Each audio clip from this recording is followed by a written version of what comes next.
जय माता दी दोस्तों, स्वागत है आपका अपने चैनल कृष्णा प्यारी सखा में। तो कैसे हैं आप सब लोग। सबसे पहले आप सबको आने वाली शारदीय नवरात्रि की बहुत बहुत शुभकामनाएं। माँ भगवती कृपा आप सभी भक्तों पे हमेशा बनी रहे। तो इस नवरात्रि पर घर पर हम सरल विधि से माता रानी की पूजा कैसे करेंगे। अगर आप स्टूडेंट हैं या आप कहीं काम से बाहर जाते हैं या बाहर जॉब करते हैं और सुबह चले जाते फिर शाम को ही घर में लौटते हैं, उन लोगों के लिए ये वीडियो बहुत ही महत्वपूर्ण है। और जो सरल विधि से माता रानी की पूजा इन शारदीय नवरात्रों में करते हैं उनके लिए भी ये वीडियो बहुत ही यूजफुल होने वाली है। इसमें मैंने बहुत ही सरल विधि से माता रानी की नवरात्रि की पूजा विधि आप लोगों को बताई है, तो वीडियो को पूरा ज़रूर देखें, जिसमें मैं सरल पूजा विधि आप लोगों के साथ शेयर कर रही हूँ। सबसे पहले हम एक चौकी लगा लेंगे। अगर आप ये पूजा घर के मंदिर पे भी करना चाहें तो वहीं भी कर सकते हैं। सरल पूजा विधि है ये। मंदिर को अच्छे से साफ कर लेंगे या जिस जगह पर हम पूजा करें उस जगह को अच्छे से साफ कर लेंगे। माता रानी की एक चौकी लगा लेंगे। चौकी के ऊपर लाल रंग का वस्त्र बिछाएंगे, उसके ऊपर थोड़े से चावलों का या फूलों का आसन देंगे और आपके पास माता रानी की फोटो, तस्वीर या मूर्ति विग्रह जो भी है उसको इन चावलों के ऊपर से विराजमान कर देंगे और माता की मूर्ति विग्रह की या तस्वीर की हम उसमें स्थापना कर देंगे। फिर हम रखेंगे माता के सामने से एक भरा हुआ कलश। माता के सीधे हाथ की तरफ हमें एक कलश रखना है। एक कलश स्थापना नहीं है, सिर्फ हमें एक कलश में जल भरकर रख देना है। आप किसी भी धातु का कलश ले सकते हैं, पीतल का, तांबे का, मिट्टी का। कलश के कंठ में मोली जरूर बांध लें और शुद्ध बर्तन में वहाँ पे जल भरकर हमें थोड़े से नीचे से चावलों का आसन दे करके कलश को विराजमान करें।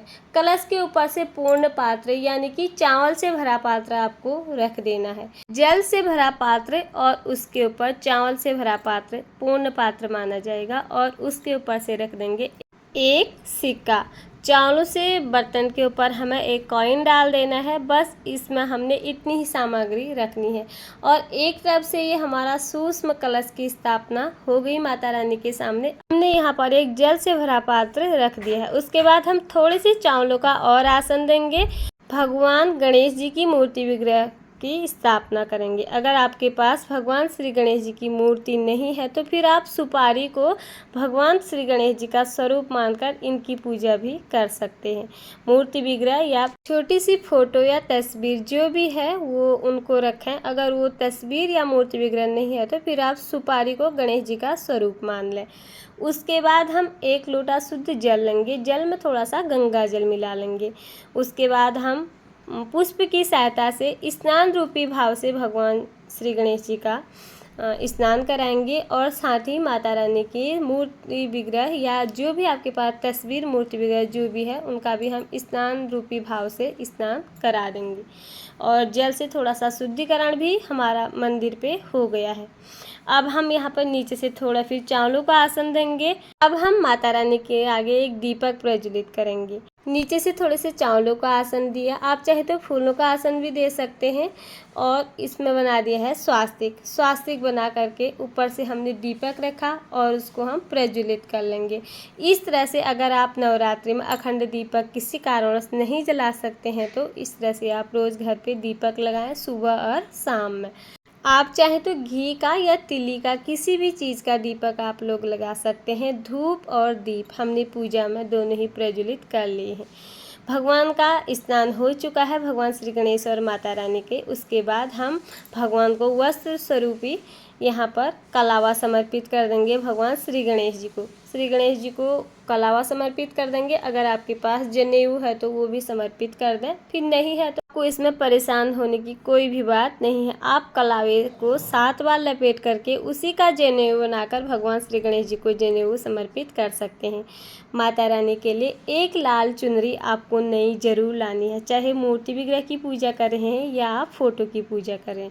एक नई चुनरी लेकर आएँ। माँ को वस्त्र स्वरूप में हमें एक चुनरी उन्हें ज़रूर समर्पित करें और मूर्ति विग्रह है तो फिर माता रानी के लिए आप एक नई पोशाक लाएंगे। उसके बाद सबसे पहले भगवान श्री गणेश जी का पूजन करेंगे। तिलक लगाएंगे, हम उनको लाल रोली का तिलक करेंगे। माता रानी को भी, साथ ही माता रानी को भी हम लाल रोली का तिलक कर देंगे। साथ ही माता रानी के सामने जो हमने कलश रखा है उसमें भी हम तिलक कर देंगे। दीप पूजन भी करेंगे। दीप पूजन पूजा में जरूरी होता है। बिना अखंड दीपक के, बिना ज्वारे बुए और बिना कलश की स्थापना के ये पूजा मैं आपको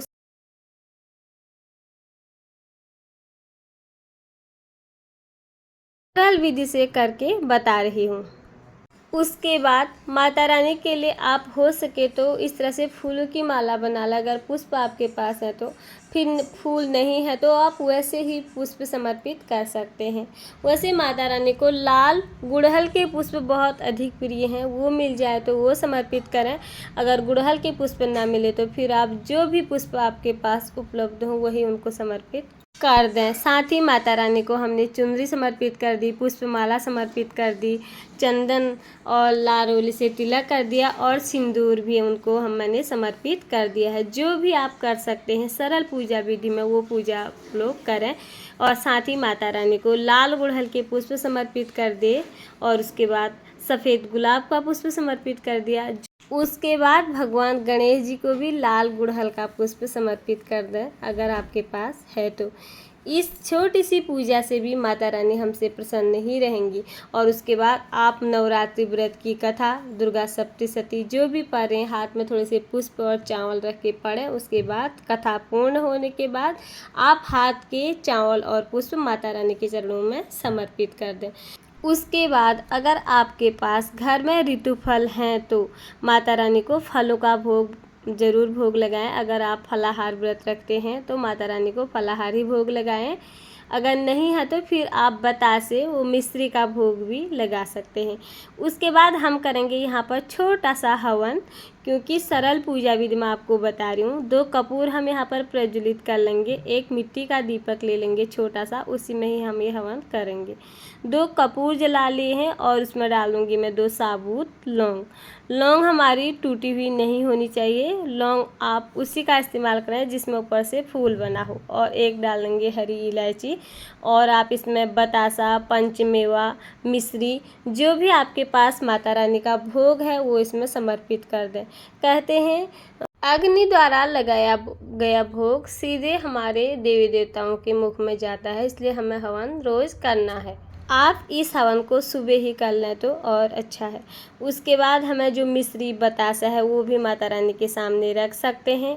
1 लोटा जल भर के हमें माता रानी के सामने रोज़ इसी तरह से रख देना है और दूसरे दिन हमें इस जल को खाली करके दूसरा जल इसमें भरना है। और जो ये चावल से भरा पात्र हमने यहाँ पर रखा है जिसके अंदर से हमने जल भर रखा है वो हम 9 दिन तक यहाँ पर रखेंगे। अब इसको हमने यहाँ से उठाना नहीं है। माँ को लगाया गया फलों का भोग थोड़ी देर में यहाँ से उठाकर आप इसे प्रसाद के रूप में बांट सकते हैं। करीब 10-15 मिनट के बाद भोग को यहाँ से आप उठा सकते हैं। उसके बाद हम उतारेंगे माता रानी की प्रेम पूर्वक आरती। दोनों टाइम हमें आरती उतारनी है। और इसी सरल विधि से आपको अगर पहले दिन इसी तरह से पूजा कर रखी है तो 9 दिनों तक आपको इसी सरल विधि से पूजा करनी है। 9 दिनों के बाद ही माता रानी की चौकी आप यहाँ से आप उठाएंगे। 3 बार हम इस जो हमने माता रानी को भोग लगा रखा है, अग्नि प्रज्वलित कर रखी है, उसके ऊपर से जल को घुमा लेंगे और माता रानी से पूजा में हुई भूल चूक के लिए क्षमा याचना करेंगे। और पूजा में हुई कमी पूर्ति के लिए हमें दक्षिणा जरूर रखनी होती है जो हमारी इस पूजा की कमी पूर्ति को पूरा करेगा। और आप ये दक्षिणा पहले दिन भी रख सकते हैं और नवरात्रि में किसी भी दिन दक्षिणा रख सकते हैं मंदिर पर। तो ये थी दोस्तों मेरी आज की नवरात्रि की सरल पूजा विधि। कैसी लगी आप लोगों को वीडियो? अगर आप लोगों को ये वीडियो थोड़ी बहुत भी पसंद आए तो थोड़ी बहुत आप लोगों के लिए ये वीडियो यूज़फुल हुई होगी तो प्लीज़ वीडियो को लाइक, चैनल को सब्सक्राइब और कमेंट बॉक्स में जय माता दी लिखना बिल्कुल ना भूलें। फिर मिलती हूँ किसी और वीडियो में। जय माता दी।